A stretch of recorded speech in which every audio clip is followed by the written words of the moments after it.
tracked $2.3 trillion in transactions. And amazingly, that exact place that, quote, plane hit was where all the computers were stored for what Rumsfeld talked about. Can you give us any better idea of how much of the plane actually impacted the building?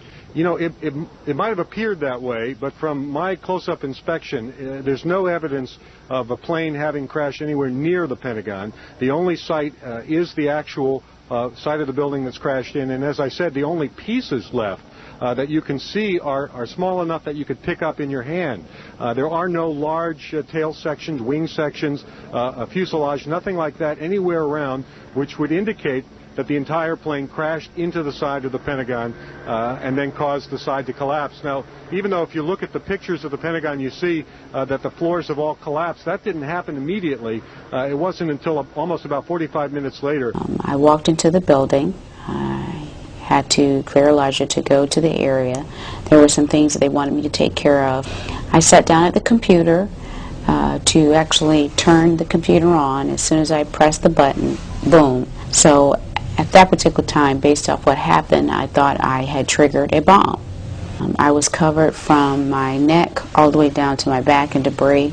My son was completely blown out of his stroller. I put him over my shoulder and proceeded to get out of that particular location that had collapsed. And I came out in what is believed to be the entrance or the place of initial impact. While I was coming out of the Pentagon, I didn't see any evidence of metal, airplane seats, luggage, nothing that would give me any indication that it was a plane that had hit the building. I lost one shoe, so I was walking through the area barefooted.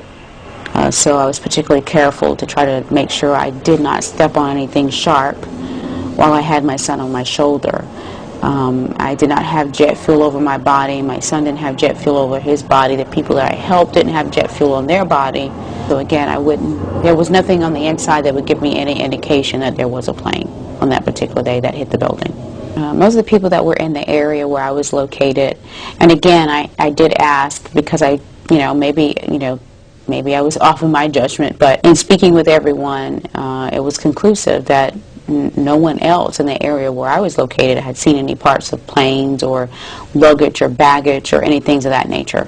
Sort of the most horrifying aspect of this particular crash scene is how little debris is visible. There is a large crater in the ground, and I'm hoping that you all are seeing it as I'm talking about it, but that's really all you see is a large crater in the ground and just tiny, tiny bits of debris. There's been at least one report that the investigators out there, and there are hundreds of them, as I said tonight, have found nothing larger than a phone book. I've seen the pictures. It looks like there's nothing there except for a hole in the ground. Basically, that's right. The only thing you could see from where we were was a big gouge in the earth and some broken trees. We could see some people walking around in the area, but from where we could see, there wasn't much left. Any large pieces of debris at all? No, there was nothing that you could distinguish that a plane had crashed there. Smoke, fire? Nothing. It was absolutely quiet. It was actually very quiet. Nothing going on down there, no smoke, no fire, just a couple of people walking around. You know, I get up there and I look around, John, and it was like, it's like, where's the plane? There was just pieces, just small pieces you could pick up and put in your palm of your hand.